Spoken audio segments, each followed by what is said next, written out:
The way in which digital art interacts with their audience and observers is something that really shouldn't be ignored, and considering the level of interactivity involved in our technology, it can be said that it simply can't be ignored. Video games as a narrative art form have a pretty shaky place when it comes to being a narrative art among academics. My discussions with other people in my realm have led me to believe that while there are many scholars who take them as seriously as I do, there is still a subsect of academia that does not believe in the rhetorical merits of this relatively new art form. What makes them so fascinating as narrative devices is the level of interactivity the observer, or the player, has with this artwork.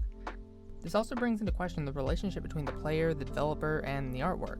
It's not enough, in my opinion, downright disrespectful and lazy, to say that it ends at the level of the developer makes the game, the player plays the game. It assumes that the player, developer, and the experience of the game are in a vacuum, but we know this not to be true of any other rhetorical work. The question of the role of interactivity in the medium and the way in which the player chooses to interact with the game raises further questions as to where the player resides in the presentation of the story. For example, take a game like Resident Evil 8. Throughout the first section of the game, you wander the castle of Lady Dimitrescu. For a time, the worst you have to deal with is the random undead servants and the occasional pest control nightmare in the form of Lady Dimitrescu's daughters. However, at a certain point in the game, you trigger Lady Dimitrescu herself. She is an unstoppable force that will find you eventually. When playing the game, she can appear to be everywhere, with her popping up in places that are unexpected after long pauses where the feeling of security begins to set in. This creates a great amount of fear and anxiety since she is invincible and can very easily kill the player if they do not treat her as the omnipresent threat that she is. Or is she that omnipresent at all? Does it change the dynamic of the player to the game if they know she has a set pathway along the moments in the game where she is scripted to get in the way? That there is no randomness to her appearances or her scripting? Is she suddenly less of a presence with this meta-knowledge? Is the game less scary now that it is predictable? Well, no. Much like knowing the twist to a horror movie and knowing where the fake-outs are meant to be and where the real scares come in, it doesn't make it lesser from the intent of the director to the average player who is going in without this meta-knowledge. The game does its job.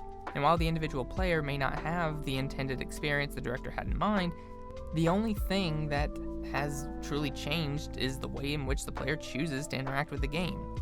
But even still, with this knowledge, there is more that can be interpreted. The fact that the villain is predictable means that they are not the Jason Voorhees or the Michael Myers they could be. Having the ability to be everywhere and seemingly teleport, even if scripted appearances give that illusion. But it makes the encounter manageable, gives the player, even when fearful, the ability to flee, reassess the situation. In this sense, the limited power of the AI of the video game villain allows for the power to be given to the player to overcome challenges presented by the developer. The game itself functions on these programs granted to it by the developer. It acts as the game calls and only has the capacity to learn insofar as the developer has allowed for it. Yet its goal is not to stop the player, but to provide an experience which gives the thrill of being what it is and which comes from overcoming the challenge. This relationship between the developer and the player through the game is something to be treasured, as heavy thought has gone into the experience that works as a medium between the two. And as we move into a more tech-heavy world, the world of games will continue to grow more complex, and our tools of understanding the intentions and persuasive elements will need to catch up with this world that comfortably fits within the realm of the new aesthetic.